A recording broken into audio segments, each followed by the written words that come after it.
Assalamualaikum warahmatullahi wabarakatuh. Selamat pagi semuanya. Baik, dalam kesempatan kita hari ini bertemu kembali dengan Ibu ya, dengan Ibu Suhaini. Dalam kesempatan kita kali ini kita akan membahas terkait dengan tata niaga pertanian, atau bisa juga dikatakan pemasaran pertanian ya, di mata kuliah pengantar ilmu pertanian ini. Baik, sebelum kita mengkaji lebih dalam apa itu tata niaga pertanian ataupun pemasaran pertanian, mari kita lihat definisi terlebih dahulu dari pemasaran pertanian itu seperti apa. Pemasaran adalah segala upaya yang menimbulkan perpindahan hak milik atas barang ya, ataupun produk gitu ya, serta pemeliharaannya dan penyebarannya. Nah, itu secara general ya. Kalau kita kaitkan dengan dalam bidang pertanian, berarti di sini adalah perpindahan hak milik atas barang-barang komoditas pertanian ya. Kemudian juga serta pemeliharaannya dan juga penyebarannya.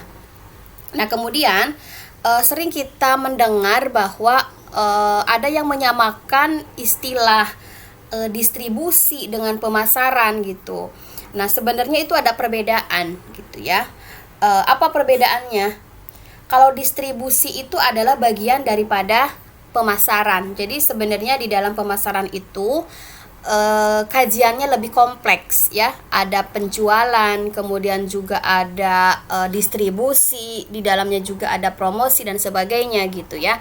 Jadi itu hanya bagian-bagian yang ada dalam sistem pemasaran gitu ya. Jadi yang perlu diperhatikan. Nah, kalau antara tata niaga dan pemasaran itu sama ya, itu hanya perbedaan nomenklatur saja atau perbedaan nama saja, intinya sama. Tadi yang membedakan misalkan dengan distribusi, kemudian dengan penjualan. Nah, distribusi dan penjualan itu adalah bagian daripada pemasaran. Nah, kemudian selanjutnya adalah peran pemasaran pertanian ya.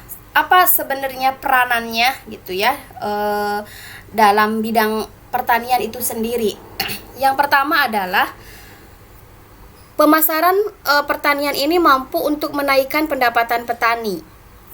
Nah, ini jelas, maka pemasaran menjadi sesuatu hal yang sangat penting dalam bidang pertanian gitu. Jadi, apalah artinya produksi ataupun produktivitas petani yang tinggi gitu, namun tidak ada pasar yang menyerap. Nah, ini perlu diperhatikan ya. Tidak ada pasar yang menyerap.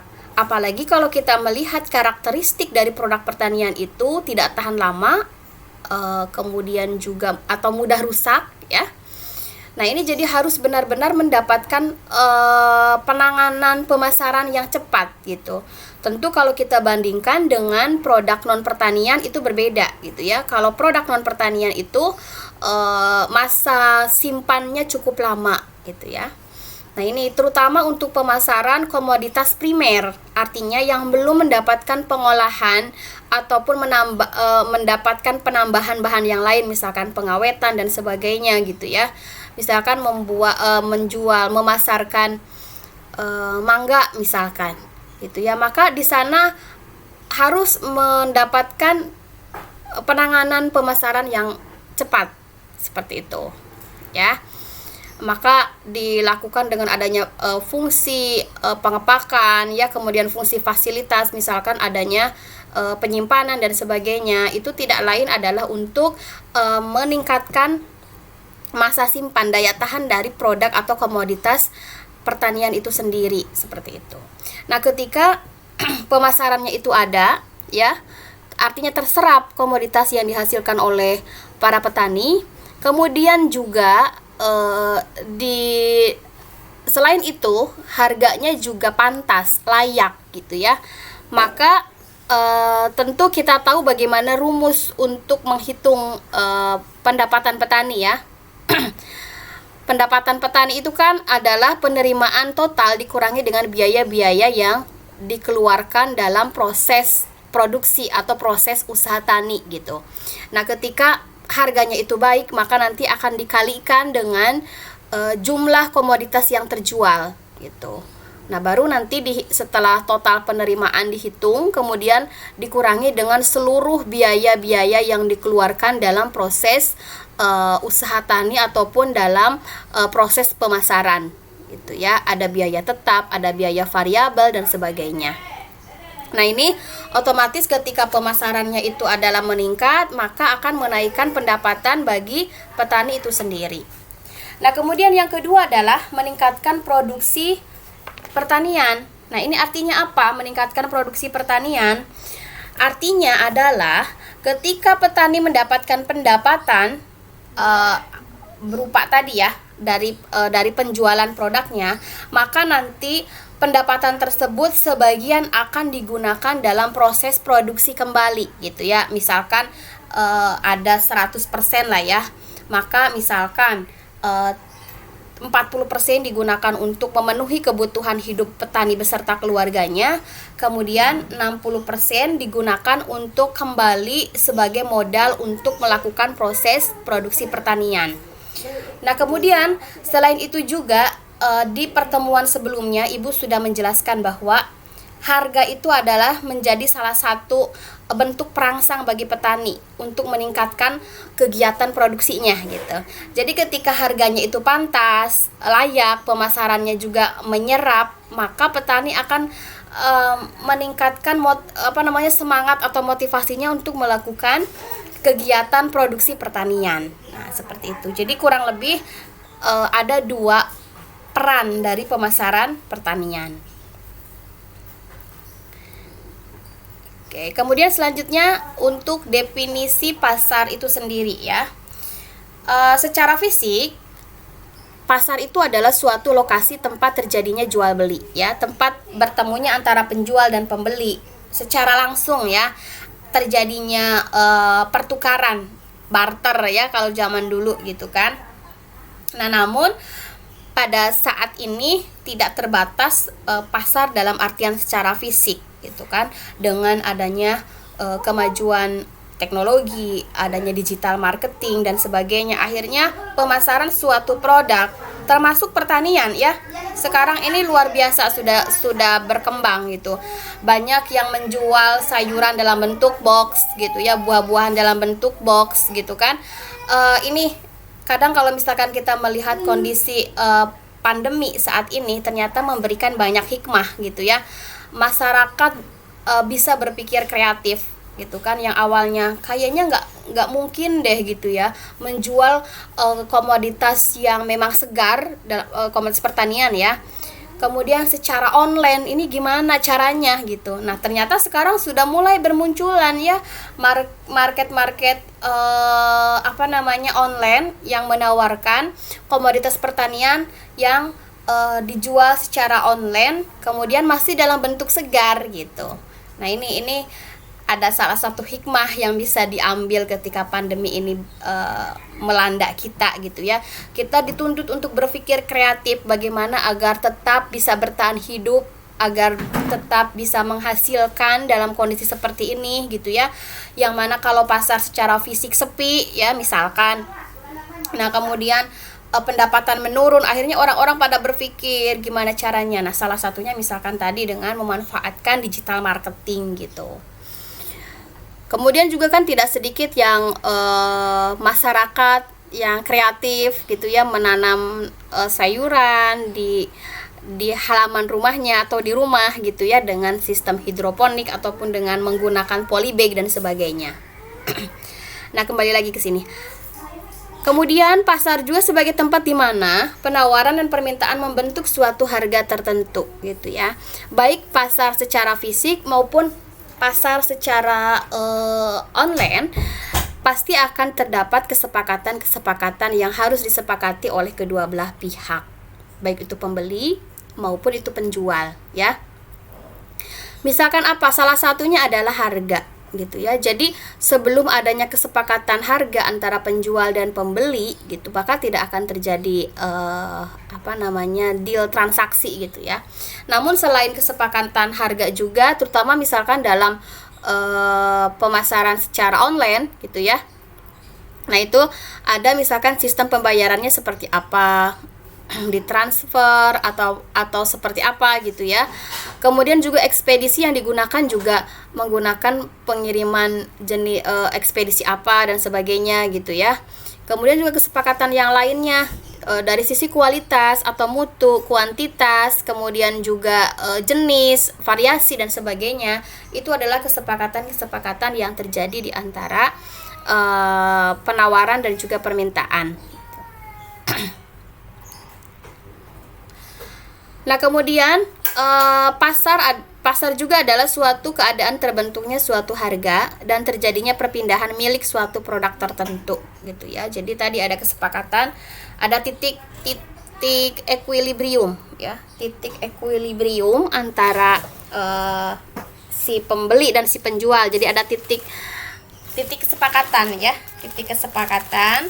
Nah, kemudian baru terjadilah perpindahan milik suatu produk tertentu dari penjual kemudian kepada si pembeli ya. Nah, kemudian selanjutnya fungsi pemasaran. Nah, di sini ya. Dalam sistem pemasaran tidak akan berjalan dengan baik apabila lembaga-lembaga pemasarannya itu adalah tidak melaksanakan fungsi-fungsi pemasaran.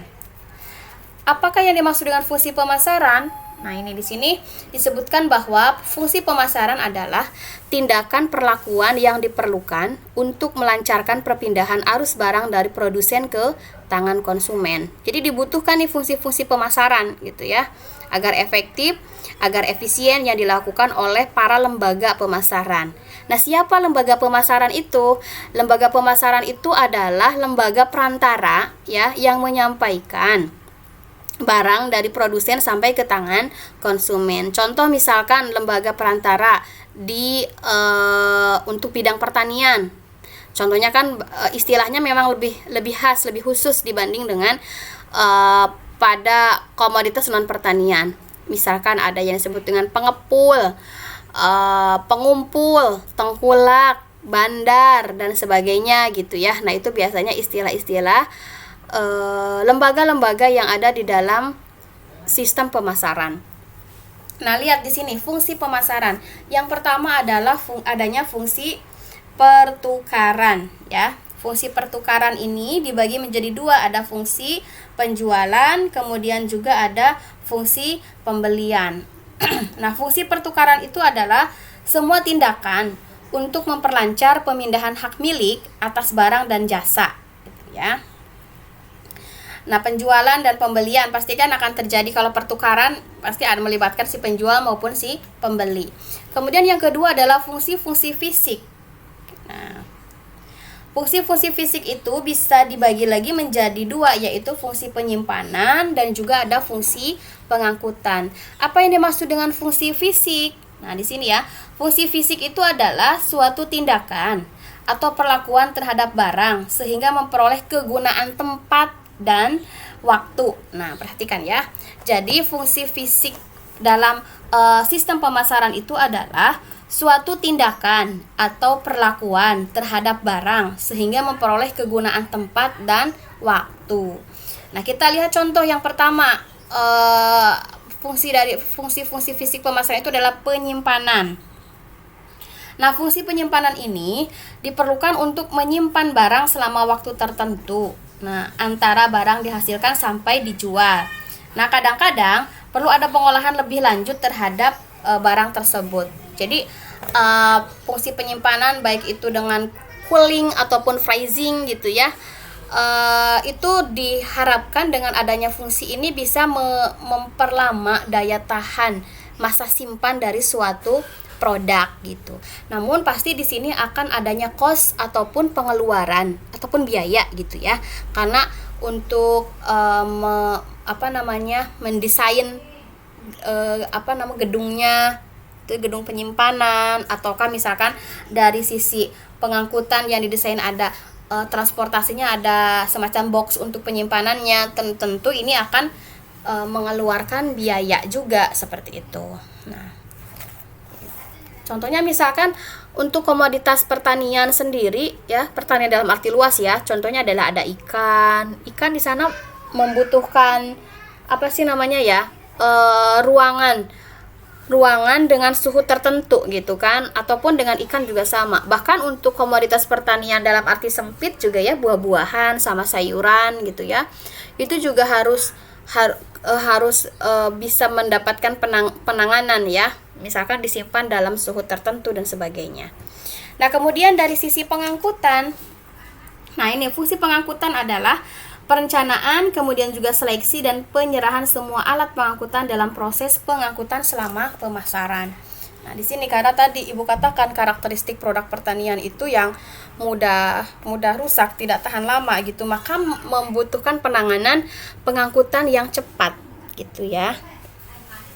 Nah, apalagi untuk perhatikan nih, ada jenis komoditas pertanian yang dari sisi volume tuh ukurannya ya gitu ya, ukurannya besar, berat pula gitu ya, tetapi nilainya tidak sebanding dengan besarnya barang tersebut gitu. Contohnya misalkan apa ya, produk pertanian yang berat, besar, memakan tempat gitu, tapi harganya nggak sebanding dengan ukuran barangnya gitu ya. Nah ini nanti bisa berdampak terhadap pengeluaran pengangkutan gitu ya, yang mana berarti membutuhkan pengangkutan yang banyak gitu ya, tetapi ternyata tidak sebanding dengan harga, maka di sini nanti akan memperbesar dari sisi margin gitu ya. Nah, itu biasanya yang terjadi di komoditas-komoditas pertanian. Kemudian yang ketiga adalah fungsi-fungsi fasilitas, ada standarisasi, kemudian juga ada penanggungan risiko, pembiayaan, keterangan pasar ya, berupa pengumpulan dan penilaian fakta dan segala gejala lalu lintas barang, harga, jumlah, kualitas, kemudian supply stok dan permintaan dari konsumen. Nah, kita lihat di sini adalah fungsi fasilitas itu berupa standarisasi ya. Nah, ini fungsi standarisasi sendiri ataupun grading ya. Nah, atau dikatakan grading, ini adalah suatu ukuran atau penentuan mutu barang gitu ya, yang terdiri atas sejumlah perincian mengenai ukuran, kemudian juga warna, rupa, isi kimianya ya, kemudian juga kekuatan bentuk, beratnya, isi bahannya, kandungan airnya, kematangan rasanya, atau kombinasi dari ukuran-ukuran tersebut. Itu biasanya bukan indikator ya, ukuran-ukuran yang dilakukan untuk melakukan standarisasi gitu ya. Jadi kadang misalkan dilihat dari ukurannya, contoh misalkan dalam hal mangga, penjualan mangga gitu ya. Kita akan memberikan grading antara grade A, B, dan C. Itu kan akan berbeda-beda. Grade A tentu akan lebih baik dibanding dengan grade B, dan grade B akan lebih baik daripada grade C. Misalkan standarisasi yang digunakannya itu adalah dari ukuran buah gitu ya, ukuran buah yang ukurannya biasanya kalau untuk penjualan mangga. Nah kebetulan memang ibu beberapa tahun ada riset di mangga gitu ya. Nah terutama untuk kepentingan ekspor itu dari segi ukuran mesti sama, bukan berarti besar semua, enggak, itu mesti sama, seragam gitu ya. Bahkan kalau untuk tujuan ekspor sendiri itu harus benar-benar dihitung gramannya gitu ya, jangan melebihi dari apa yang sudah ditentukan gitu. Itu bisa dikembalikan seperti itu gitu ya. Kemudian juga dari sisi tingkat kematangannya gitu ya, tidak mencampurkan misalkan antara yang masih mangkal ya kalau orang Sunda bilang ya, yang matang banget gitu ya, itu harus benar-benar bisa rata gitulah. Apalagi kalau misalkan untuk tujuan ekspor tadi, tentu kan ada perjalanan yang cukup lama ya, apalagi misalkan lewat laut gitu pasti lama. Kalau lewat pesawat mungkin cepat, tetapi akan ada kos pengangkutan yang besar ya. Maka dulu ibu pernah mengajak mahasiswa untuk praktikum ya, untuk praktikum ke petani mangga Gedong Gincu gitu ya. Dia mengirimkan ke daerah Timur Tengah karena rata-rata memang banyak sekali permintaan dari Timur Tengah gitu. Nah kemudian dikirimkannya lewat pesawat gitu. Itu harus benar-benar di packing sedemikian rupa, kemudian juga harus mempertimbangkan ketika nyampe sana itu nanti kondisi kematangannya seperti apa dan sebagainya gitu ya. Karena kalau tidak sesuai dengan standar yang konsumen luar negeri inginkan, itu bisa dikembalikan gitu ya.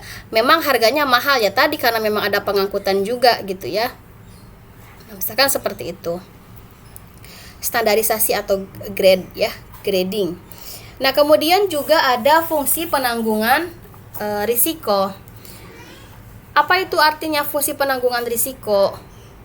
Yaitu segala akibat atau risiko yang ditimbulkan oleh adanya perubahan harga barang, kehilangan, kebakaran, ya misalkan dan sebagainya. Maka di sini perlu diperhatikan ya, karena rawan sekali. Ya benar, memang untuk komoditas pertanian kan memang sangat rentan terhadap adanya risiko gitu ya.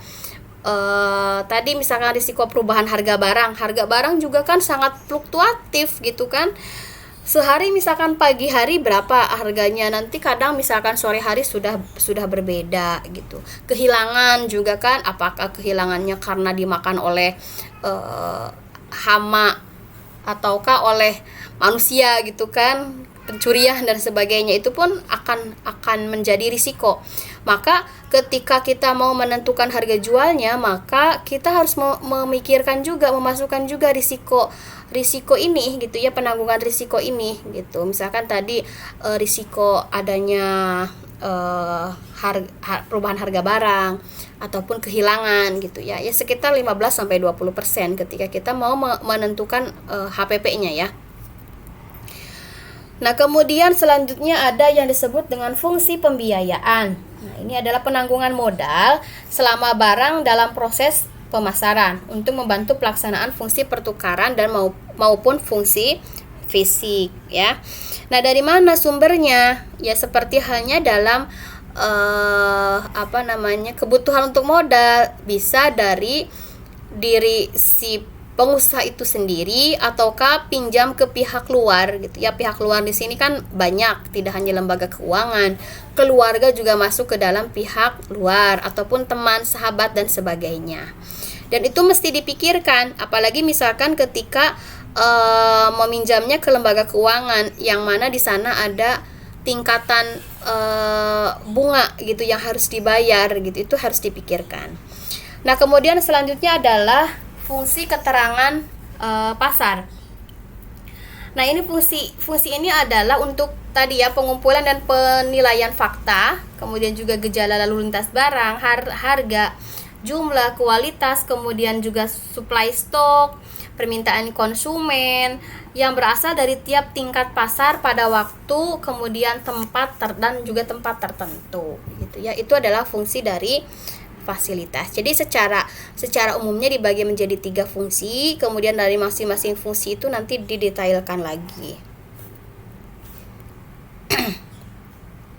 Nah, ini adalah contoh saluran pemasaran berbagai badan atau lembaga yang menyelenggarakan penyaluran barang dari produsen ke konsumen. Nah, ini tergantung waktu, daerah, teknologi. Contohnya misalkan di sini.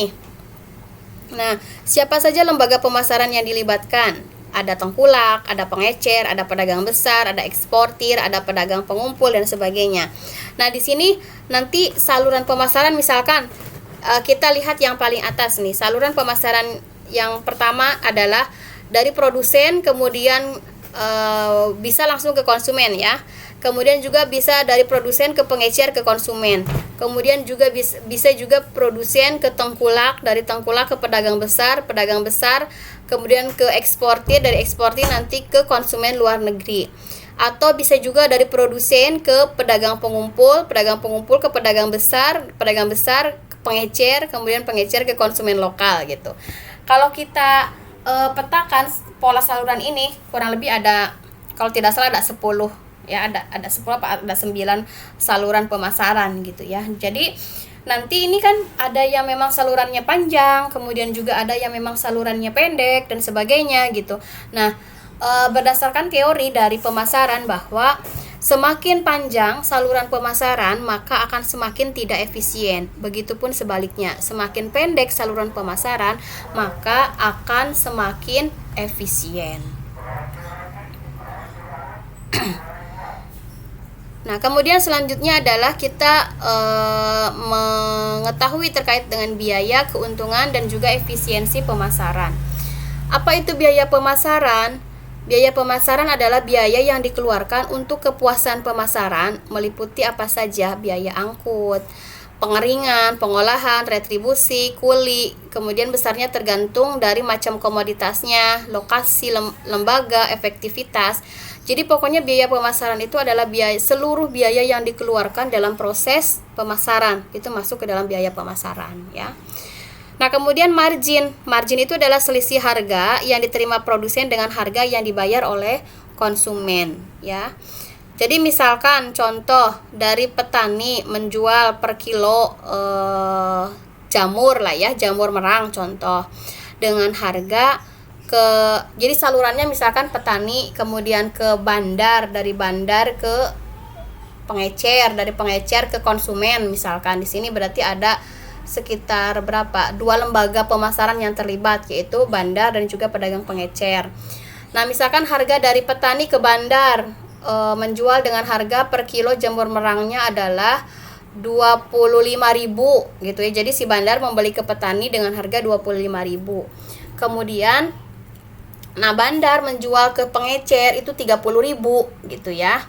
Nah, berarti di sini selisih antara 25.000 sama 30.000 itu yang disebut dengan margin, ya. Margin yang diperoleh gitu ya. Jadi selisih antara produsen yang satu dengan konsumen, kemudian misalkan tadi pengecer, kemudian si pengecer menjual lagi ke konsumen dengan harga 35 misalkan. Maka selisihnya antara konsumen dengan pengecer berarti berapa? 5.000 misalkan. Jadi belum dikurangi dengan biaya-biaya ya kalau margin itu gitu. Nah, berbeda dengan keuntungan. Kalau keuntungan itu adalah margin pemasaran dikurangi dengan biaya pemasaran. Misalkan tadi antara bandar ya, bandar kan tadi marginnya 5.000, tapi kan belum dikurangi misalkan dia harus mengeluarkan biaya angkut untuk ngambil jamur dari petani misalkan gitu ya. Misal setelah dihitung jatuh per kilonya berarti 1.000 untuk biaya angkut misalkan, berarti biaya angkut dan sebagainya ya, biaya-biaya yang dikeluarkan untuk pemasaran yang dilakukan oleh bandar gitu. Maka tinggal dikurangi aja, misalkan tadi biaya yang dikeluarkannya adalah Rp1.000 per kilo, maka 5.000 dikurangi 1.000 berarti 4.000, keuntungannya 4.000 per kilonya, keuntungan bersihnya gitu ya. Nah, itu ya, jadi harus bisa membedakan mana apa itu biaya, apa itu margin, kemudian apa itu keuntungan. Nah, kemudian efisiensi pemasaran. Efisiensi pemasaran itu adalah perbandingan antara total biaya dengan total nilai produk yang dipasarkan. Jadi tadi total biaya, berapa keseluruhan biaya yang dikeluarkan dibagi dengan nilai produk yang dipasarkan. Biasanya nilai produk akhir di konsumen. Berarti tadi misalkan 35.000 ya. Nanti akan dilihat perbandingannya.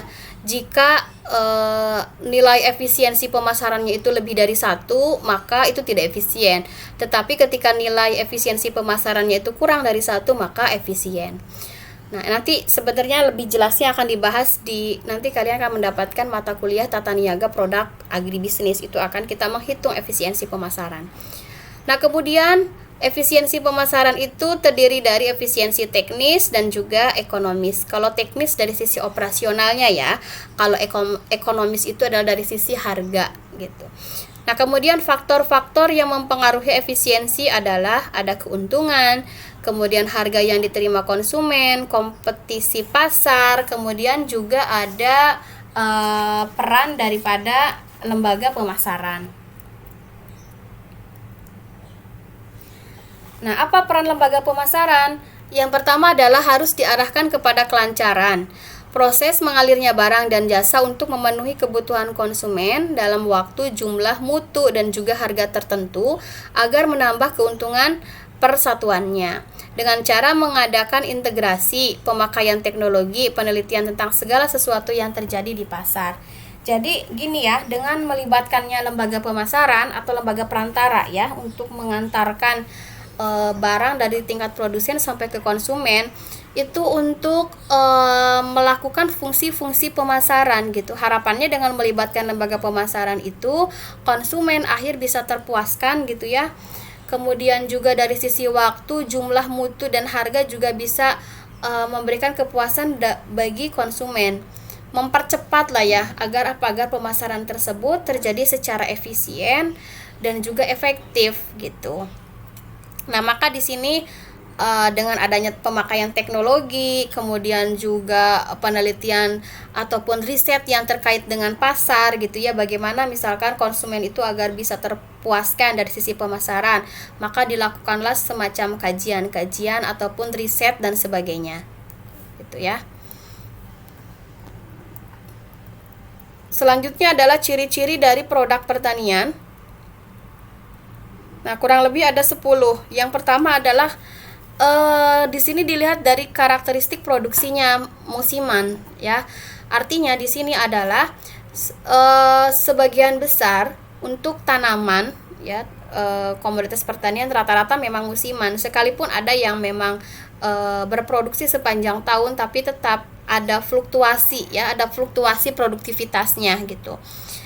Bahkan misalkan ketika musim yang sering hujan dengan yang jarang hujan, itu ada perbedaan dari sisi produktivitas gitu. Bahkan selain itu juga akan mempengaruhi terhadap mutu atau kualitas si produk tersebut atau komoditas tersebut. Misalkan kalau hujan terus kok rasanya buah ini nggak terlalu manis ya, mungkin karena mengandung banyak air dan sebagainya gitu.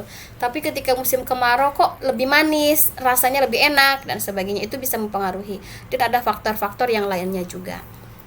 Yang kedua, bersifat segar dan mudah rusak ya. Maka di sini tadi Ibu katakan harus mendapatkan penanganan yang cepat gitu. Bersifat volume besar, nilai kecil gitu, artinya memakan tempat gitu ya. Tadi yang sudah Ibu singgung di atas di sebelumnya ya, harganya murah gitu ya. Tetapi tidak sebanding dengan bentuk ataupun berat dari komoditas itu sendiri gitu ya. Contohnya apa ya, misalkan ya harganya nggak seberapa tapi besar gitu. Kelapa mungkin ya, kelapa kan lebih besar dibanding dengan apel gitu ya. Dari harga juga mungkin ya, apalagi apel ya memang menjadi apel unggulan Indonesia, misalkan apel dari Malang. Kan kalau kita bandingkan apel Malang lebih kecil gitu. Mungkin dari sisi nilai pun lebih mahal dibandingkan dengan kelapa misalkan gitu ya. Nah, kemudian yang keempat, lebih mudah terserang hama penyakit. Ya, itu menjadi risiko ya. Hama penyakit nanti akan mempengaruhi terhadap kualitas atau mutu suatu komoditas. Nah, kemudian yang kelima, tidak selalu mudah didistribusikan. Tadi yang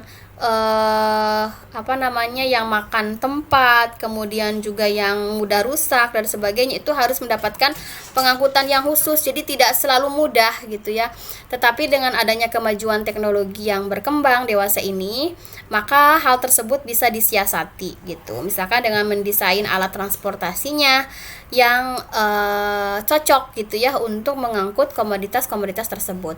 Misalkan tadi contohnya ikan gitu ya, kemudian juga daging yang masih fresh dan sebagainya, berarti membutuhkan jenis pengangkutan yang khusus gitu ya, apakah dalam bentuk box, kemudian dengan tingkat suhu berapa gitu ya. Kemudian bersifat lokal ataupun kondisional. Nah, ini ya, yang mana kita tahu bahwa komoditas pertanian itu biasanya kan dihasilkan di daerah pedesaan, di daerah pinggiran kota ya. Nah, di sini juga dalam artian pendistribusiannya juga kan berarti harus membutuhkan semacam pengorbanan ya. Semacam pengorbanan agar bisa sampai ke tangan konsumen, dan biasanya sebagai konsumennya itu adalah masyarakat kota gitu. Kegunaannya beragam, tidak hanya untuk konsumsi sebenarnya kan, ada yang digunakan untuk kegiatan-kegiatan keagamaan ataupun adat istiadat ya. Nah, itu yang menjadi ciri-ciri.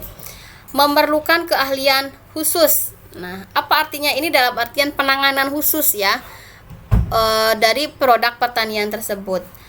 Kemudian yang kesembilan dapat dipakai untuk bahan baku produk lain, ya misalkan diolah menjadi produk turunan tertentu.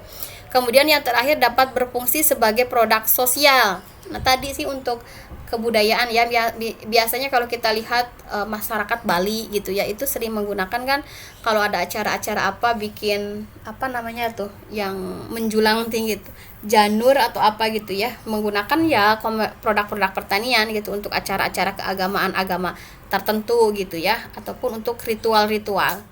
Nah itu seperti itu yang menjadi ciri-ciri dari produk pertanian. Nah, kemudian selanjutnya adalah masalah pemasaran dari produk pertanian. Apa saja? Nah, di sini ada kurang lebih 10 lah ya. Yang pertama tidak selalu tersedia komoditi yang cukup dan kontinu. Ya tadi karena memang sifatnya adalah musiman gitu ya. Harga berfluktuasi. Nah, ini terlihat juga dari kondisi stok yang ada di pasaran. Kemudian juga dilihat dari kebutuhan konsumen atau masyarakat ya. Ketika mendekati misalkan hari raya, biasanya kan tingkat permintaan terhadap produk pertanian tertentu itu meningkat, maka harganya akan melonjak. Tidak efisien, ya memang seperti itu ya. Tadi tidak efisien, contohnya misalkan untuk komoditas yang tadi yang memakan tempat, berat dan sebagainya, tapi harganya kecil gitu. Akhirnya pemasaran yang dilakukan gitu tidak sebanding gitu ya. Keuntungan yang diperoleh tidak sebanding dengan proses pemasarannya.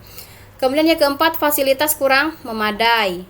Ya, tentu ya, fasilitas kurang memadai misalkan dari aspek jalan, kemudian atau fasilitas pasar ya dan sebagainya. Lokasi produsen dengan konsumen terpencar. Nah, ini juga kendala, nanti akan mengakibatkan biaya-biaya pemasaran yang dikeluarkan menjadi besar. Yang keenam, informasi pasar kurang lengkap. Nah, contoh misalkan petani sangat sulit sekali mengakses harga. Mereka sangat ketergantungan dengan lembaga perantara atau pedagang perantara. Lemahnya manajemen, kurangnya modal, kurangnya respon dari produsen terhadap permintaan. Nah, maka di sini nih yang poin 9. Ya, produsen itu harus respon cepat terhadap keinginan dari permintaan konsumen. Itu ya, agar apa? Agar barang yang kita jual itu ya bisa terserap, bisa terjual gitu secara optimal. Peraturan kurang memadai. Misalkan apa ya peraturannya, baik dari peraturan untuk sistem pertanian, misalkan terkait dengan pupuk gitu ya. Kemudian sekarang kan pupuk aturannya untuk mengakses sarana pertanian harus memiliki kartu anggota gitu ya. Nah, itu bikin ribet, bikin petani kesulitan dan sebagainya karena harus ada tanda pengenal dan sebagainya misalkan. Itu akhirnya membuat masalah baru gitu ya. Nah, dan kemudian masih banyak sebenarnya untuk terkait dengan kebijakan-kebijakan dalam pemasaran produk pertanian. Nah, kemudian di sini adalah sistem pemasaran pertanian. Sektor produksi. Nah, di sini ya. Sektor produksi ini kan dipengaruhi oleh iklim ataupun kondisi fisik dari alam ya. Kemudian juga dipengaruhi oleh ekonomi atau teknologi yang berkembang saat ini. Ada input di sini berupa sarana produksi pertanian. Biaya di sini adalah segala pengorbanan untuk memperoleh input ini. Di sini sektor produksi misalkan proses usaha taninya atau budidaya pertaniannya gitu. Nah, di sini berarti nanti akan mengeluarkan berupa output. Nah, outputnya itu tidak selalu dikonsumsi langsung, tetapi ada juga yang memang diolah terlebih dahulu di sini ya, menjadi produk baru atau produk turunannya gitu, di sini diolah. Kemudian di sini maka akan mengeluarkan output lagi berupa apa? Berupa produk yang siap untuk dikonsumsi oleh masyarakat. Nah, ini juga untuk sektor konsumsi juga ya akan dipengaruhi oleh sosiokultural ya, sosial, kondisi sosial masyarakat, dan juga ada dipengaruhi oleh legal ataupun politik gitu ya. Nah, kemudian baru nanti di sini ke konsumen, adanya kepuasan bagi konsumen itu sendiri. Nah, ini kurang lebih seperti ini ya gambaran dari sistem pemasaran pertanian. Nah, jadi lanjut aja. Nah, kemudian selanjutnya adalah prospek pasar. Nah, ini dapat dideteksi dengan yang pertama analisis konsumen. Nah, ini kebutuhan dari konsumen. Karena apa? Karena setiap konsumen itu kan kebutuhannya adalah berbeda-beda ya. Ada yang memang membutuhkannya sedikit, kemudian juga ada yang memang membutuhkannya banyak gitu ya. Pasti tidaklah sama. Nah, kemudian juga disebabkan selain apa yang menyebabkan kok menjadi berbeda-beda gitu ya. Nah, bisa disebabkan oleh karena waktu, kemudian juga bentuk, harganya pun berlainan hingga akhirnya keinginan si konsumen untuk membeli produk tersebut juga kan akan berbeda-beda. Misalkan contohnya awalnya dia mau membeli apel 2 kilo, 3 kilo contoh ya. Nah, pas ketika mau beli, oh harganya naik ya. Kok jadi naik? Akhirnya ya udahlah belinya cuma 1 kilo aja gitu. Itu kan akan menyebabkan perbedaan permintaan konsumen seperti itu gitu. Ataupun misalkan faktor yang lainnya bisa disebabkan oleh tingkat sosial, fisiologis, psikologis antar setiap konsumen itu kan berbeda-beda gitu ya. Nah, kemudian selanjutnya adalah segmentasi pasar. Nah, ini segmentasi pasar. Ini juga harus menjadi pertimbangan ya, karena pemasaran suatu komoditas akan menjadi jelas. Misalnya, sasaran yang dipilih adalah pasar swalayan, supermarket gitu ya. Nah, tentu dari sisi kualitas produk dan juga harga akan berbeda dibanding dengan segmen pasarnya itu adalah pedagang di pasar tradisional gitu, yang mana dari sisi kualitas dan harga juga tidak begitu seperti halnya di pasar supermarket atau swalayan ya, yang benar-benar harus bagus kemudian kondisinya. Karena apa? Karena biasanya di pasar tradisional itu si konsumen kan bisa menawar ya. Kemudian juga tidak adanya grade standarisasi yang dijual, semuanya mau yang besar, yang kecil, yang matang banget, yang masih mentah dan sebagainya masih dicampur gitu. Maka dari sisi harga pun tidak begitu mempengaruhi ya. Itu. Kemudian juga selanjutnya adalah ada sistem pembelian. Nah, sistem pembelian juga di sini bisa dilihat ada beberapa perbedaan ya. Misalkan dilihat dari secara langsung atau tunai, ataukah dibeli dengan sistem kredit. Nah, kemudian ya perhatikan ya, dari sisi hubungannya itu ada 4 macam hubungan antara produsen dan konsumen ya. Yang pertama adalah ada hubungan lepas, ada hubungan kontrak, kemudian ada hubungan konsinyasi, dan yang keempat itu ada hubungan hedging, future trading, atau pasar masa datang. Apa artinya hubungan lepas? Nah, ini artinya adalah hubungan yang selalu diperbaharui setiap kali terjadi pembelian. Ya, artinya menjual putus ya, hubungan lepas itu jual putus. Jadi nggak ada keterikatan lagi. Ketika dia beli lagi harganya ya harga saat itu dan sebagainya. Kalau hubungan kontrak itu adalah hubungan yang lamanya telah ditentukan, umumnya disertai perjanjian, misalnya syarat kualitas dan jumlah produk. Berarti di sini ada kesepakatan terlebih dahulu antara si produsen dan konsumen. Contoh, misalkan kesepakatan antara petani bawang merah dengan PT tertentu gitu ya, dengan PT ABC misalkan. Nah, itu kan sebenarnya si bawangnya tuh belum panen ya, tetapi mereka sudah melakukan kontrak gitu, kerjasama lah ya dengan si dengan kelompok tani ataupun petani. Nah, misalkan si PT ABC tadi, saya akan membeli dengan harga sekian, kemudian nanti dari sisi bibit harus menggunakan bibit ini, kualitasnya ini dan sebagainya gitu. Nah, itu yang disebut dengan hubungan kontrak atau kerjasama. Sebenarnya ada keuntungan dan juga ada kerugiannya. Hubungan konsinyasi adalah hubungan yang berlangsung dengan cara produsen menitipkan produk ke konsumen atau pedagang kedua. Konsinyasi itu jadi misalkan nitip barang dulu ya, nanti kalau laku baru dibayarkan. Itu konsinyasi namanya. Kemudian hubungan hedging, future trading, dan juga atau disebut dengan pasar masa mendatang. Biasanya hubungan ini terjalin karena adanya kepercayaan ya. Misalkan konsumen memesan produk jauh sebelum produk itu ada, jadi belum ditanam tapi masih lama gitu ya, gitu. Tetapi sudah terjadi kesepakatan gitu ya. Nah, selanjutnya adalah mana ini? Analisis pesaing ya. Analisis pesaing itu bisa dilihat dari sisi bentuk pasarnya. Kan banyak ya.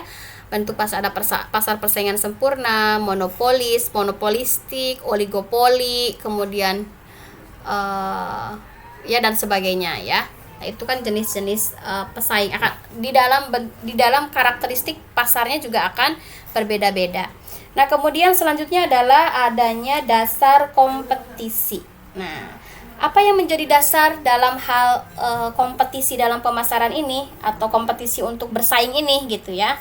Nah, yang perlu diperhatikan, dasar yang digunakan untuk bersaing biasanya adalah kualitas dari suatu barang, kemudian juga harga dan juga pelayanan biasanya. Nah, biasanya kan kalau kita melihat konsumen itu mereka mencari harga yang murah tetapi kualitasnya sama dengan harga yang mahal. Biasanya kan seperti itu gitu ya.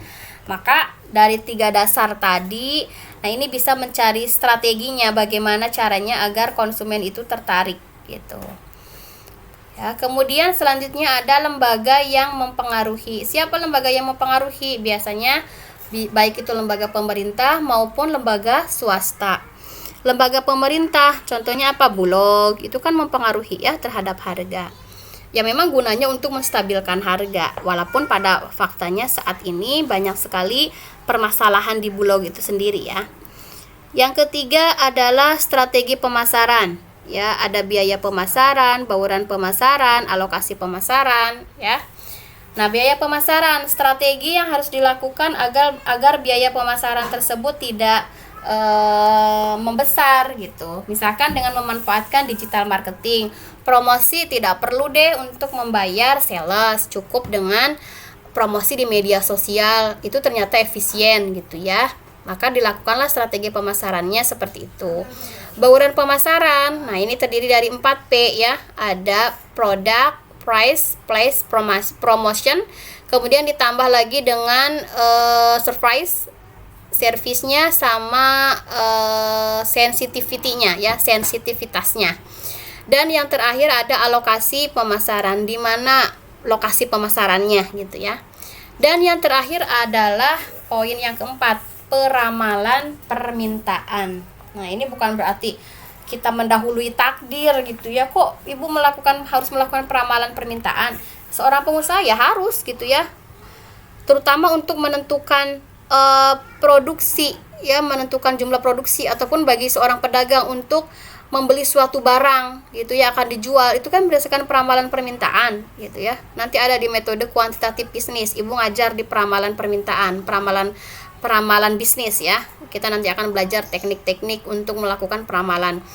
Nah, jadi peramalan permintaan itu untuk memprediksi lah ya, sederhananya untuk memprediksi bagaimana sih nanti tanggapan pasar terhadap produk atau barang tertentu gitu ya. Apakah nanti di bulan depan misalkan akan meningkat gitu ya, atau misalkan gini ramalannya, oh nanti bulan, contoh ya, bulan Juni misalkan 2021 itu akan ini Idul Fitri gitu ya. Berarti kita sudah meramalkan tuh komoditas apa yang memang selalu dicari ketika hari raya gitu.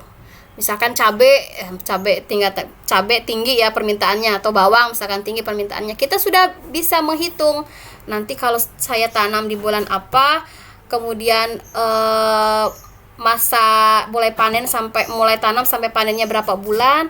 Jadi pas ketika nanti hari raya sudah panen gitu, sudah bisa dibeli oleh masyarakat. Itu kan ini ya, merencanakan gitu loh. Jadi peramalan itu penting untuk merencanakan proses produksi maupun perencanaan untuk proses pembelian gitu ya. Atau misalkan karena pedagang untuk stok barang gitu.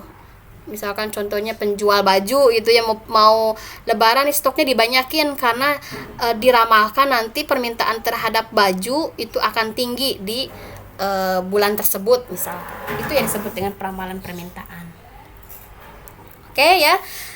Nih selesai untuk pertemuan kali ini. Nanti jika ada yang ingin didiskusikan boleh ditanyakan ya. Mohon maaf apabila ada ada kekurangan Ibu dalam menjelaskan ya. Terima kasih. Wassalamualaikum warahmatullahi wabarakatuh.